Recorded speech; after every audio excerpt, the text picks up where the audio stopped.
ಬೀದರ್ನ BRIMS ಮತ್ತೆ ವಿವಾದದಿಂದ ಸದ್ದು ಮಾಡ್ತಾ ಇದ್ದು ಕೋಟ್ಯಾಂತರ ರೂಪಾಯಿ ಮೊತ್ತದ ಅವ್ಯವಹಾರ ನಡೆದಿದೆ ಅನ್ನೋ ಆರೋಪ ಕೇಳಿ ಬಂದಿದೆ.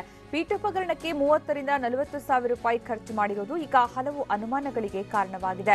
ಹೀಗೆ ನಕಲಿ ಬಿಲ್ ತೋರಿಸಿರುವ ಬ್ರಿಮ್ಸ್ ನಿರ್ದೇಶಕ ಡಾಕ್ಟರ್ ಚಂದ್ರಣ್ಣ ವೈದ್ಯಕೀಯ ಶಿಕ್ಷಣ ಇಲಾಖೆಗೆ ಕೋಟ್ಯಾಂತರ ರೂಪಾಯಿ ನಷ್ಟ ಮಾಡಿದ್ದಾರೆ ಎನ್ನಲಾಗ್ತಾ ಇದೆ. 2017ರ ಮಾರ್ಚ್ ಹಾಗೂ ಏಪ್ರಿಲ್ನಲ್ಲಿ ಪೀಠೋಪಕರಣ ಖರೀದಿ ನಡೆದಿದ್ದು ಕೋಟ್ಯಾಂತರ ರೂಪಾಯಿ ಗೋಲ್ಮಾಲ್ ನಡೆಸಿದ್ದಾರಂತೆ. ಅಂದಾಜು 5,000 ಬೆಲೆ ಬಾಳುವ ಕಂಪ್ಯೂಟರ್ ಟೇಬಲ್ ಒಂದಕ್ಕೆ ಸರಿಸುಮಾರು 37,000ಕ್ಕೊಂದರಂತೆ ಸುಮಾರು 20 ಟೇಬಲ್ ಖರೀದಿ ಮಾಡಲಾಗಿದ್ದು 7,40,000 ರೂಪಾಯಿ ಖರ್ಚು ಮಾಡಲಾಗಿದೆ. ಇನ್ನು ಸೀಟರ್ ವೇಟಿಂಗ್ ಚೇರ್ ಮತ್ತೆ ಪಿಕಾಕ್ ಚೇರ್ ಮತ್ತೆ ಸಿಂಟಿಂಗ್ ಚೇರ್ಗಳನ್ನ 4,000ದಿಂದ 9,000ಕ್ಕೊಂದರಂತೆ ಖರೀದಿ ಮಾಡಿದ್ದು ಅವುಗಳ ಬೆಲೆ ಮಾರುಕಟ್ಟೆಯಲ್ಲಿ ಹೆಚ್ಚೆಂದ್ರೆ 1,000 ರೂಪಾಯಿ ಇದೆ. ಈ ಬಗ್ಗೆ ಸೂಕ್ತ ತನಿಖೆ ನಡೆಸುವಂತೆ ಒತ್ತಾಯ ಕೇಳಿಬಂದಿದೆ.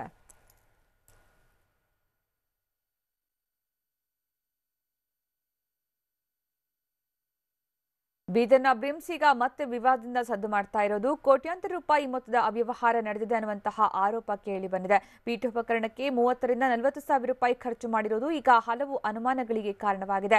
ಹೀಗೆ ನಕಲಿ ಬಿಲ್ ತೋರಿಸಿರುವ ಬ್ರಿಮ್ಸ್ ನಿರ್ದೇಶಕ ಡಾಕ್ಟರ್ ಚಂದ್ರಣ್ಣ ವೈದ್ಯಕೀಯ ಶಿಕ್ಷಣ ಇಲಾಖೆಗೆ ಕೋಟ್ಯಾಂತರ ರೂಪಾಯಿ ನಷ್ಟ ಮಾಡಿದ್ದಾರೆ ಎನ್ನಲಾಗ್ತಾ ಇದೆ. 2017ರ ಮಾರ್ಚ್ ಹಾಗೂ ಏಪ್ರಿಲ್ನಲ್ಲಿ ಪೀಠೋಪಕರಣ ಖರೀದಿ ನಡೆದಿದ್ದು ಕೋಟ್ಯಾಂತರ ರೂಪಾಯಿ ಗೋಲ್ಮಾಲ್ ನಡೆಸಿದ್ದಾರಂತೆ. ಅಂದಾಜು 5,000 ಬೆಲೆ ಬಾಳುವ ಕಂಪ್ಯೂಟರ್ ಟೇಬಲ್ ಒಂದಕ್ಕೆ ಸರಿಸುಮಾರು 37,000ಕ್ಕೊಂದರಂತೆ ಸುಮಾರು 20 ಟೇಬಲ್ ಖರೀದಿ ಮಾಡಲಾಗಿದ್ದು 7,40,000 ರೂಪಾಯಿ ಖರ್ಚು ಮಾಡಲಾಗಿದೆಯಂತೆ. ಇನ್ನು ಸೀಟರ್ ವೇಟಿಂಗ್ ಚೇರ್ ಮತ್ತೆ ಪಿಕಾಕ್ ಚೇರ್ ಸೆಂಟಿಂಗ್ ಚೇರ್ಗಳನ್ನ 4,000ದಿಂದ 9,000ಕ್ಕೊಂದರಂತೆ ಖರೀದಿ ಮಾಡಿದ್ದು ಅವುಗಳ ಬೆಲೆ ಮಾರುಕಟ್ಟೆಯಲ್ಲಿ ಹೆಚ್ಚೆಂದ್ರೆ 1,000 ರೂಪಾಯಿ ಇದೆ. ಈ ಬಗ್ಗೆ ಸೂಕ್ತ ತನಿಖೆ ನಡೆಸಬೇಕು ಅನ್ನುವಂತಹ ಒತ್ತಾಯ ಈಗ ಕೇಳಿ ಬಂದಿದೆ.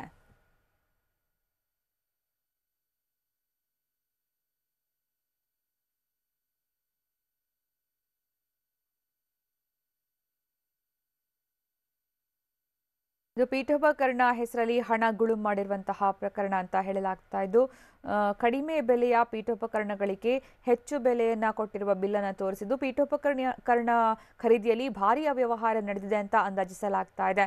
ಹಾಗಾಗಿ ಬ್ರಿಮ್ಸ್ ನಿರ್ದೇಶಕರು ಈಗ ವಿವಾದದ ಸುಳಿಯಲ್ಲಿ ಸಿಕ್ಕಾಕೊಂಡಿದ್ದಾರೆ.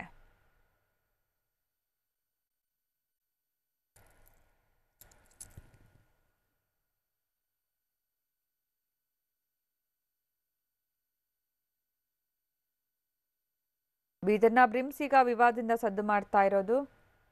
ಈ ಬಗ್ಗೆ ಹೆಚ್ಚಿನ ಮಾಹಿತಿ ನೀಡ್ತಾರೆ ನಮ್ಮ ಪ್ರತಿನಿಧಿ ಸುರೇಶ್ ನಾಯಕ್. ಸುರೇಶ್, ಈಗ ಪೀಠೋಪಕರಣ ಹೆಸರಲ್ಲಿ ಹಣ ಗುಳುಂ ಮಾಡಲಾಗಿದೆ ಬ್ರಿಮ್ಸ್ ನಿರ್ದೇಶಕರಿಂದ ಅಂತ ಮಾತು ಕೇಳಿ ಬರ್ತಾ ಇದೆ. ಅಂದ್ರೆ ಯಾವ ರೀತಿ ಅವ್ಯವಹಾರ ನಡೆದಿರಬಹುದು ಅಂತ ಅಂದಾಜಿಸಲಾಗ್ತಾ ಇದೆ ಮೇಲ್ನೋಟಕ್ಕೆ. ಮತ್ತೆ ಈ ಸಂಬಂಧ ಏನ್ ಕ್ರಮ ಕೈಗೊಳ್ಳೋದಕ್ಕೆ ಮುಂದಾಗಿದ್ದಾರೆ ಮೇಲಿನ ಅಧಿಕಾರಿಗಳು? ಖಂಡಿತವಾಗ್ಲೂ ಸುಕನ್ಯ, ಏನಂತಂದ್ರೆ ಈ ಬ್ರಿಮ್ಸ್ ನಲ್ಲಿ ಸಾಕಷ್ಟು ಬ್ರಿಮ್ಸ್ ಆಸ್ಪತ್ರೆಗೂ ಮತ್ತೆ ಇಲ್ಲಿ ಅವ್ಯವಹಾರಕ್ಕೂ ಬಿಡಲಾರದ ನಂಟು ಅಂತ ಹೇಳ್ಬೋದು. ಯಾಕೆಂದ್ರೆ ಸಾಕಷ್ಟು ಪ್ರಮಾಣದಲ್ಲಿ ಪ್ರತಿ ವರ್ಷನೂ ಕೂಡ ಇಲ್ಲಿ ಸಾಕಷ್ಟು ಭ್ರಷ್ಟಾಚಾರದ ಆರೋಪಗಳು ಇಲ್ಲಿ ಕೇಳಿ ಬರ್ತಾನೆ ಇರುವಂತದ್ದು. ಇತ್ತೀಚೆಗೆ ಕಳೆದ ಒಂದು 6 ತಿಂಗಳ ಹಿಂದ್ಗಡೆ ಅಲ್ಲಿ ಏನು ಬ್ರಿಮ್ಸ್ ಆಸ್ಪತ್ರೆ ಮತ್ತು ಏನು ಅಲ್ಲಿರ್ತಕ್ಕಂಥ ಸಾಕಷ್ಟು ಈ ಸ್ಟಾಫ್ ಗಳಿಗೆ ಅಲ್ಲಿನ ಚೇರುಗಳನ್ನ ಮತ್ತೆ ಏನು ಪೀಠೋಪಕರಣ ಖರೀದಿ ಮಾಡಿದ್ದಾರೆ. ಆದ್ರೆ ಮಾರುಕಟ್ಟೆ ಬೆಲೆಗಿಂತ ದುಪ್ಪಟ್ಟು ಒಂದು 5 ಪಟ್ಟು ದುಪ್ಪಟ್ಟು ಬೆಲೆಗೆ ಅವನನ್ನು ಖರೀದಿ ಮಾಡಿರ್ತಕ್ಕಂಥ. ಯಾಕಂದ್ರೆ ಒಂದು ಚಿಕ್ಕದ ಒಂದು ಟೇಬಲ್ ಚೇರ್ ಅನ್ನ ಸುಮಾರು ಒಂದು ಮಾರುಕಟ್ಟೆಯಲ್ಲಿ ಸುಮಾರು ಒಂದು 3ರಿಂದ 4 ಸಾವಿರ ರೂಪಾಯಿ ಬೆಲೆ ಬಾಳುತ್ತೆ. ಆದ್ರೆ ಅದನ್ನ ಇವರೇನು 36ರಿಂದ 40 ಸಾವಿರ ರೂಪಾಯಿ ಒಂದು ಪ್ರತಿ ಒಂದು ಚೇರ್ ಅನ್ನ ಕೂಡ ಇಲ್ಲಿ ಖರೀದಿ ಮಾಡಿರುವಂತದ್ದು. ಹೀಗಾಗಿ ಇಲ್ಲಿ ಸಾಕಷ್ಟು ಭ್ರಷ್ಟಾಚಾರದಲ್ಲಿ ತಾಂಡವಾಡ್ತಾ ಇದ್ರು ಕೂಡ ಯಾರು ಕೂಡ ಅದ್ರ ಬಗ್ಗೆ ಒಂದು ತುಟಿ ಪಿಟಕಂತ ಇಲ್ಲ. ಹೀಗಾಗಿ ಇರ್ತಕ್ಕಂಥ ಅಲ್ಲಿ ಬ್ರಿಮ್ಸ್ ನ ನಿರ್ದೇಶಕರಾಗಿರ್ತಕ್ಕಂಥ ಡಾಕ್ಟರ್ ಸಿ ಚನ್ನಣ್ಣ ಅವರ ಮೇಲೆ ಸಾಕಷ್ಟು ಆರೋಪಗಳು ಕೂಡ ಇಲ್ಲಿ ಕೇಳಿ ಬರ್ತಾವ. ಅವ್ರ ಮೇಲೆ ಸಾಕಷ್ಟು ಏನು ದೂರುಗಳು ಕೂಡ ಏನು ಕೇಳಿ ಬರ್ತಾ ಇದ್ರೆ ಅವ್ರ ಸಾಕಷ್ಟು ಅವರ ವಿರುದ್ಧವಾಗಿ ಪ್ರತಿಭಟನೆ ಕೂಡ ಮಾಡಿದ್ರು ಕೂಡ ಅವ್ರ ಮೇಲೆ ಇನ್ನೂರಿಗೆ ಯಾವುದೇ ರೀತಿಯ ಒಂದು ಆಕ್ಷನ್ ಕೂಡ ಇಲ್ಲಿ ಆಗ್ತಾ ಇಲ್ಲ. ಸುಕನ್ಯಾ, ಧನ್ಯವಾದ ಸುರೇಶ್.